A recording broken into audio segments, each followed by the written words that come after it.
ito na ang ating crankings. So, tere plus 9. Iyang smooth ang paso. Yan. Don't forget the oils. Ito natin ang oil yan, bearing, saka yung pin. Ayan.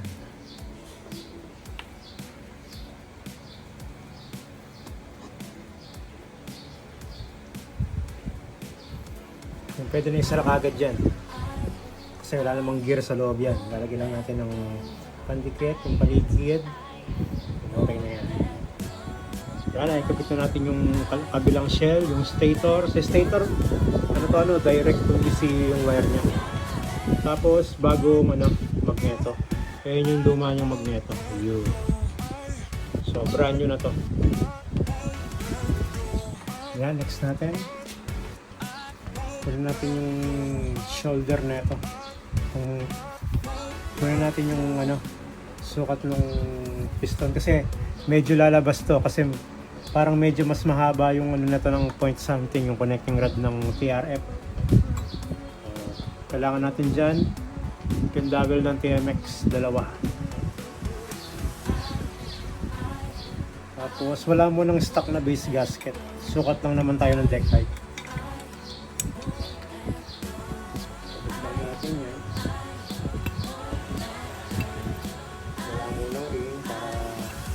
Mabilis lang. Wala mo ng chain.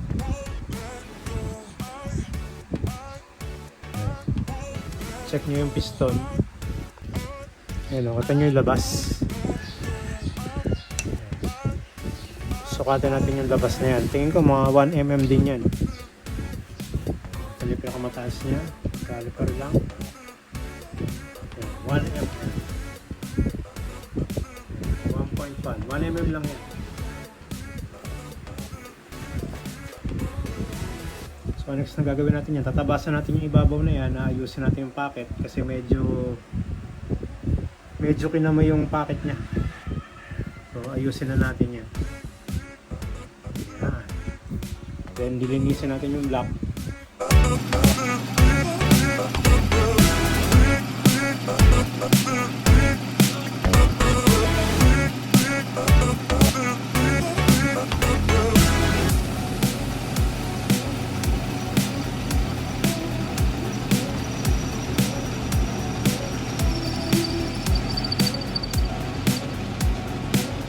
Yan, tapos na natin. So next natin yung pocket.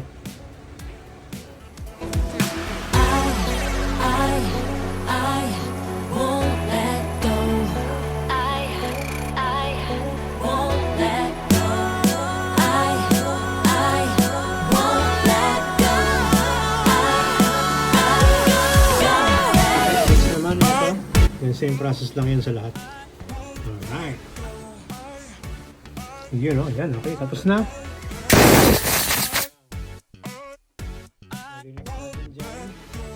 Siyempre, ayusin natin yung head tapos clay test tayo. Yan. Yun o, yan. Ay clay test na natin.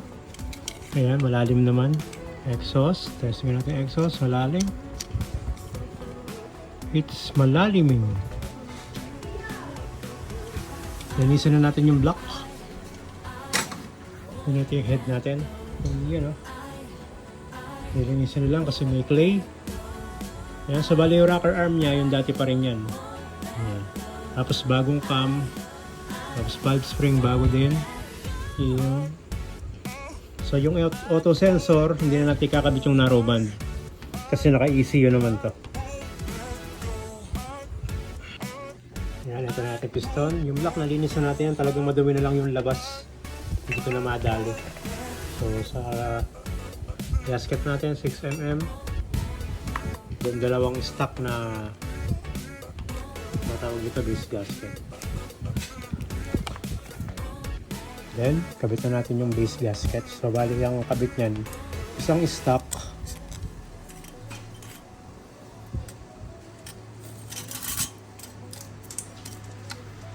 Yan. Tapos yung kanyang 6mm Sa chain na para na ginamit natin is MTRT. 98L yan. Sakto rin yan. Walang putol. Walang tollfu. Then last, isa pang base gasket. Nice stock.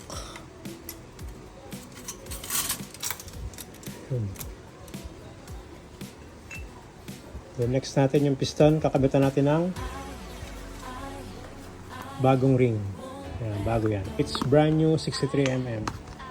Then pwede na natin ikabit dito. Then kabitan natin yung block. Then next natin yung ating head gasket.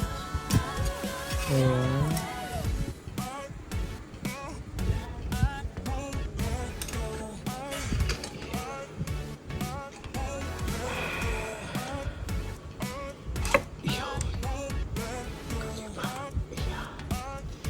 Yun o. Yeah. The next natin, torque muna natin to ng mababang torque. Tapos ng mababang torque, rest. Tapos kabit natin yung cam gear. Tapos flash, valve flash. Then pwede na natin i-torque ulit ng mahigpit na. Yeah. Simple as that. Alright, so nai-valve flash na natin. Nakikabit na natin yung timing gear. Double check lang sa mahigpit dito. Saka yung dalawa dito. Then, final torque na tayo.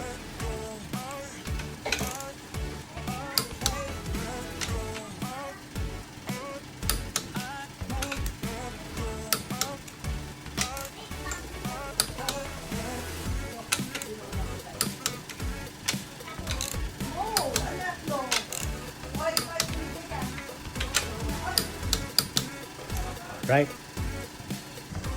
I-adjust natin tong cam gear, kakabitan natin ng degree wheel. Alright. So, ang gagawin lang naman natin sa hanapin natin yung gitna ng cam.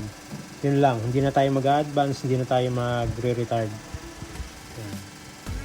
Yan o, yan. Okay na.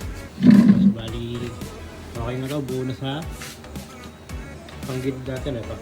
JBT. So, bali wala pa tayong available na belt kasi sarado mga shop na tindahan niya. So, ang kulang na lang nito is belt. Tapos, yung pipe, papaduktungan na lang natin. Version 3 yung pipe niyan. Kaya natin paduduktungan niya kasi umusad ng 6mm yung head at block. Hindi na siya tatapat dun sa kabitan na to. Yun o. So, bali specs natin, ulitin natin. Plus 9 TRF 63mm na block JBT, then JBT na 2023. Sa throttle body natin 36mm yung MTRT yan. Then itong direct to ECU na wire. Sa gear natin naka primary yan, tapos 1333 sa secondary. 17 tick yan na JBT. Yung JBT na rubber damper. Sa injector na gagamitin natin dyan, MTRT din na 220cc. Ang ECU na gagamitin natin dito, UMA M9. Touchline na natin JBT. Tapos torque drive natin JBT.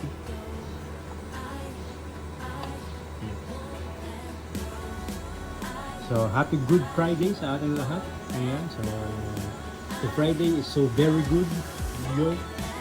So hanggang dito lang ang ating video. So thank you and goodbye.